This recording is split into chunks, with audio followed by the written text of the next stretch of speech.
ಸ್ನೇಹಿತರ welcome back to Mahi updates YouTube channel. SSLC ವಿದ್ಯಾರ್ಥಿಗಳಿಗೆ exam result ಕುರಿತು ಶಿಕ್ಷಣ ಸಚಿವರ ಕಡೆಯಿಂದ ವೆರಿ ಬಿಗ್ ಗುಡ್ ನ್ಯೂಸ್ ಆದ್ರೆ ಬಂದಿರುವಂತದ್ದು. ಆ ಗುಡ್ ನ್ಯೂಸ್ ಕೇಳಿದ್ರೆ ನಿಮ್ಗೇನೆ ತುಂಬಾ ಖುಷಿ ಆಗುತ್ತೆ. ಶಿಕ್ಷಣ ಸಚಿವರ ಕಡೆಯಿಂದ ನಿಮ್ಮ ಒಂದು ಎಕ್ಸಾಮ್ ರಿಸಲ್ಟ್ ಕುರಿತು ಸ್ಪಷ್ಟನೆಯನ್ನ ಕೊಟ್ಟಿರುವಂತದ್ದು.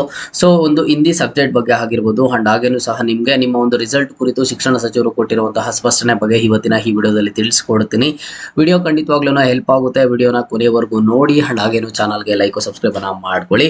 ನೋಡಿ, ಪ್ರತಿಯೊಬ್ಬರು ಸಹ ಸ್ಟೂಡೆಂಟ್ಸ್ ಆಗಿರ್ಬೋದು, ಪೇರೆಂಟ್ಸ್ ಆಗಿರ್ಬೋದು, ರಿಸಲ್ಟ್ ಯಾವಾಗ ಬರುತ್ತೆ ಅಂತ ಹೇಳ್ಬಿಟ್ಟು ಪ್ರತಿನಿತ್ಯನೂ ವೆಯ್ಟ್ ಮಾಡ್ತಾ ಇದ್ದಾರೆ.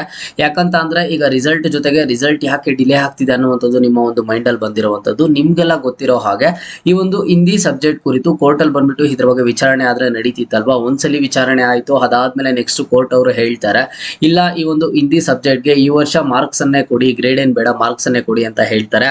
ಅದಾದ್ಮೇಲೆ ನೆಕ್ಸ್ಟ್ ಮತ್ತೆ ಮರುಪರಿಶೀಲನೆ ಮಾಡಬೇಕು ಅಂತ ಹೇಳ್ಬಿಟ್ಟು ಕೋರ್ಟ್ಗೆ ಅರ್ಜಿಯನ್ನ ಸಲ್ಲಿಸ್ತಾರೆ. ಅದಾದ್ಮೇಲೆ ಕೋರ್ಟ್ ಇವತ್ತು ಮತ್ತೆ ಒಂದು ಅಂತಿಮ ನಿರ್ಧಾರವನ್ನ ಕೊಟ್ಟಿದೆ. ಕೋರ್ಟ್ ಏನ್ ಅಂತಿಮ ನಿರ್ಧಾರ ಕೊಟ್ಟಿದೆ ಅಂತ ಅಂದ್ರೆ, ಇಲ್ಲ ಈ ವರ್ಷ ಬಂದ್ಬಿಟ್ಟು ಹಿಂದಿ ಸಬ್ಜೆಕ್ಟ್ ಏನಿದೆ ಈ ಒಂದು ಸಬ್ಜೆಕ್ಟ್ಗೆ ಮಾರ್ಕ್ಸ್ ಅನ್ನೇ ಕನ್ಸಿಡರ್ ಮಾಡ್ತಾರೆ. ಯಾವುದೇ ತರದ ಗ್ರೇಡ್ ಆದ್ರೆ ಇರೋದಿಲ್ಲ. ಪ್ರತಿ ವರ್ಷದಂತೆ ಈ ವರ್ಷನೂ 625 ಮಾರ್ಕ್ಸ್ ಆದ್ರೆ ಇರುತ್ತೆ. ಔಟ್ ಆಫ್ 625 ಗೆ ನಿಮ್ ಮಾರ್ಕ್ಸ್ ಎಷ್ಟು ಬಂದಿರುತ್ತೋ ಅಷ್ಟು ಅಲ್ಲ ರಿಸಲ್ಟ್ ಅಲ್ಲಿ ಅನೌನ್ಸ್ ಮಾಡ್ತಾರೆ. ಹಿಂದಿ ಸಬ್ಜೆಕ್ಟ್ ಬಂದ್ಬಿಟ್ಟು ಇಲ್ಲಿ ನಿಮ್ಗೆ ಮಾರ್ಕ್ಸ್ ಆಗಿ ಕೌಂಟ್ ಆಗುತ್ತೆ, ಯಾವುದೇ ತರದ ಗ್ರೇಡ್ ಆದ್ರೆ ಇರೋದಿಲ್ಲ.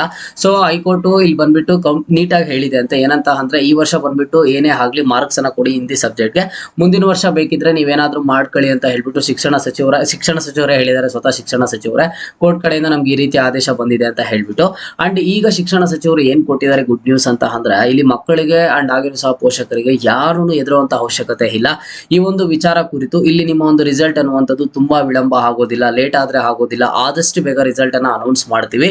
ಆಲ್ಮೋಸ್ಟ್ ಎಲ್ಲಾ ತರದ ಸಿದ್ಧತೆಗಳನ್ನ ನಾವು ನಡೆಸಿದ್ದೇವೆ, ಇನ್ನೆಲ್ಲ ನಮ್ಮ ಹತ್ರ ರೆಡಿ ಇದೆ, ಜಸ್ಟ್ ರಿಸಲ್ಟ್ ಅನ್ನ ಡಿಕ್ಲೇರ್ ಮಾಡ್ಬೇಕು ಅಷ್ಟೇ ಅಂತ ಹೇಳ್ಬಿಟ್ಟು ಈಗಾಗಲೇ ಶಿಕ್ಷಣ ಸಚಿವರು ಮಧು ಬಂಗಾರಪ್ಪ ಅವರು ತಿಳಿಸ್ಕೊಟ್ಟಿರೋದು.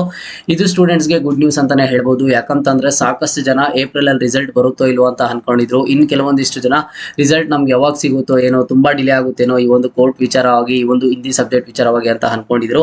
ಈ ಒಂದು ವಿಚಾರ ಕುರಿತು ಯಾವುದೇ ತರದ ವಿಳಂಬ ಆಗೋದಿಲ್ಲ. ನಾವು ಎಲ್ಲಾ ತರದ ಸಿದ್ಧತೆಗಳನ್ನ ನಡೆಸಿಕೊಂಡಿದ್ದೇವೆ. ಅತಿ ಶೀಘ್ರದಲ್ಲೇ ರಿಸಲ್ಟ್ ಅನ್ನ ಅನೌನ್ಸ್ ಮಾಡ್ತೀವಿ ಅಂತ ಹೇಳಿದ್ದಾರೆ.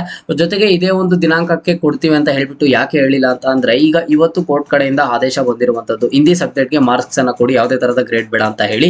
ಈಗ ಶಿಕ್ಷಣ ಸಚಿವರು ಸಿಎಂ ಸಿದ್ದರಾಮಯ್ಯ ಸರ್ ಅವ್ರ ಜೊತೆ ಚರ್ಚೆ ಮಾಡಿ ರಿಸಲ್ಟ್ ಯಾವಾಗ ಬಿಡಬೇಕು ಏನು ಅಂತ ಹೇಳ್ಬಿಟ್ಟು, ಸಿಎಂ ಸಿದ್ದರಾಮಯ್ಯ ಸರ್ ಅವ್ರ ಜೊತೆ ಮೊದಲಿಗೆ ಒಂದು ಚರ್ಚೆ ಆಗಿದ್ದ ಆದ್ಮೇಲೆ ನಾಳೆ ಸಾಯಂಕಾಲ ಏನೋ ಸಿಗ್ತೀನಿ ಅಂತ ಹೇಳಿದಾರಂತೆ. ಸೊ ಅದನ್ನು ಮಧು ಬಂಗಾರಪ್ಪ ಅವರು ಕ್ಲಿಯರ್ ಆಗಿ ತಿಳಿಸ್ಕೊಟ್ಟಿರುವಂತದ್ದು. ನಮಗೆ ನಾಳೆ ಸಾಯಂಕಾಲ ಇಲ್ಲ ಅಂತ ಅಂದ್ರೆ ನಾಳಿದ್ದು ನಮಗೆ ಗೊತ್ತಾಗುತ್ತೆ ಯಾವಾಗ ಎಕ್ಸಾಕ್ಟ್ ಡೇಟ್ ಬರ್ತಿದೆ ಏನೋ ಅಂತ ಹೇಳ್ಬಿಟ್ಟು. ಸೊ ಇಲ್ಲಿ ನಿಮ್ಗೆ ಫೈನಲಿ ಗುಡ್ ನ್ಯೂಸ್ ಅಂತಾನೆ ಹೇಳ್ಬೋದು. ಇಲ್ಲಿ ಸಾಕಷ್ಟು ಜನ ಹಿಂದಿ ಸಬ್ಜೆಕ್ಟ್ಗೆ ಮಾರ್ಕ್ಸ್ ಕೊಡಬೇಕು ಅಂತ ಅನ್ಕೊಂಡಿದ್ರು. ಇಲ್ಲಿ ನಿಮ್ಗೆ ಹಿಂದಿ ಸಬ್ಜೆಕ್ಟ್ಗೆ ಮಾರ್ಕ್ಸ್ ಕೊಡಿ ಅಂತ ಹೇಳ್ಬಿಟ್ಟು ಕೋರ್ಟ್ ಕಡೆಯಿಂದ ತೀರ್ಪು ಬಂದಿದೆ. ಜೊತೆಗೆ ಶಿಕ್ಷಣ ಸಚಿವರು ಹೇಳಿದ್ದಾರೆ ಯಾವುದೇ ತರದ ವಿಳಂಬ ಆಗೋದಿಲ್ಲ, ಎಲ್ಲಾ ತರದ ಸಿದ್ಧತೆಗಳನ್ನ ನಡೆಸಿದ್ದೇವೆ. ಇದರ ಕುರಿತು ಇನ್ನು ನೆಕ್ಸ್ಟ್ ಸಿಎಂ ಸಿದ್ದರಾಮಯ್ಯ ಸರ್ ಅವ್ರ ಜೊತೆಗೆ ಚರ್ಚೆ ಮಾಡಿ ದಿನಾಂಕ ಕೊಡ್ತೀವಿ ಅಂತ ಹೇಳಿದ್ದಾರೆ. ಜೊತೆಗೆ ಯಾವುದೇ ತರದ ವಿಳಂಬ ಆಗೋದಿಲ್ಲ, ಆದಷ್ಟು ಬೇಗ ರಿಸಲ್ಟ್ ಅನ್ನ ಅನೌನ್ಸ್ ಮಾಡ್ತೀವಿ ಅಂತ ಹೇಳಿರುವಂತದ್ದು. ಓಕೆನಾ? ಸೊ ಸ್ಟೂಡೆಂಟ್ಸ್ಗೆ ಅಂಡ್ ಹಾಗೇನು ಪೇರೆಂಟ್ಸ್ಗೆ ಈಗ ರಿಸಲ್ಟ್ ಕುರಿತು ಒಂದು ಕನ್ಫರ್ಮೇಶನ್ ಬಂದಿದೆ ಅಂತ ನಾನು ಅನ್ಕೊಂಡಿದ್ದೀನಿ. ಅಂಡ್ ಇನ್ನೊಂದು 24ನೇ ತಾರೀಕಿಗೆ ಬರುತ್ತಾ ಅಂತಂದ್ರೆ, ಬಹುತೇಕ 24ನೇ ತಾರೀಕು ಬರುವಂತದ್ದು ಡೌಟು. ಬಟ್ ನಿಮ್ಗೆ 24ನೇ ತಾರೀಕು ಆಗಿದ್ದ ಆದ್ಮೇಲೆ 1 or 2 ಡೇಸ್ ಇಲ್ಲ ಅಂತಂದ್ರೆ ಆ ಒಂದು ರೇಂಜ್ ಅಲ್ಲಿ 2 to 3 ಡೇಸ್ ಒಳಗಡೆ ಬರುತ್ತೆ. ಮುಂದಿನ ತಿಂಗಳಲ್ಲಾಗ್ಲಿ ಇಲ್ಲ ಅಂತಂದ್ರೆ ರಿಸಲ್ಟ್ ತುಂಬಾ ಡಿಲೇ ಆಗೋದಾಗ್ಲಿ ಯಾವುದನ್ನು ಸಹ ಆಗೋದಿಲ್ಲ. ಯಾಕಂತಂದ್ರೆ ಶಿಕ್ಷಣ ಸಚಿವರೇ ಇಲ್ಲಿ ನಮ್ಗೆ ಮಾಹಿತಿಯನ್ನ ಆದ್ರೆ ಕೊಟ್ಟಿರುವಂತದ್ದು. ಓಕೆನಾ? ಸೊ ಪ್ರತಿಯೊಬ್ರು ಕಾಮೆಂಟ್ ಅನ್ನ ಮಾಡಿ. ಈಗ ಹಿಂದಿ ಸಬ್ಜೆಕ್ಟ್ಗೆ ಕೋರ್ಟ್ ಬಂದ್ಬಿಟ್ಟು ಒಂದು ಡಿಸಿಷನ್ ಕೊಟ್ಟಿದೆ ಅಲ್ವಾ, ಇಲ್ಲಿ ಮಾರ್ಕ್ಸ್ ಕೊಡೋದೇ ಒಳ್ಳೇದು ಅಂತ ಹೇಳ್ಬಿಟ್ಟು. ಸೊ ಸ್ಟೂಡೆಂಟ್ಸ್ ನಿಮ್ಗೆ ಹೆಲ್ಪ್ ಆಯ್ತಾ, ನಿಮ್ಗೆ ಖುಷಿ ಆಯ್ತಾ, ಬೇಜಾರಾಯ್ತಾ ಏನು ಅಂತ ಹೇಳಿ ಪ್ರತಿಯೊಬ್ರು ಕಾಮೆಂಟ್ ಅನ್ನ ಮಾಡಿ. ನೀವು ಮಾಡುವಂತಹ ಕಾಮೆಂಟ್ ತುಂಬಾ ಇಂಪಾರ್ಟೆಂಟ್ ಆದ್ರೆ ಆಗಿರುತ್ತೆ. ಓಕೆನಾ? ಇದು ಇವತ್ತಿನ ಮಾಹಿತಿ ಆಗಿದ್ದು. ಮುಂದೆ ಎಲ್ಲ ರೀತಿಯ ಹೆಚ್ಚಿನ ಅಪ್ಡೇಟ್ಸ್ ಜೊತೆಗೆ ಸಿಗ್ತಾ ಇರೋಣ. ಅಲ್ಲಿಯ ತನಕ take care and keep watching Mahi updates for more update.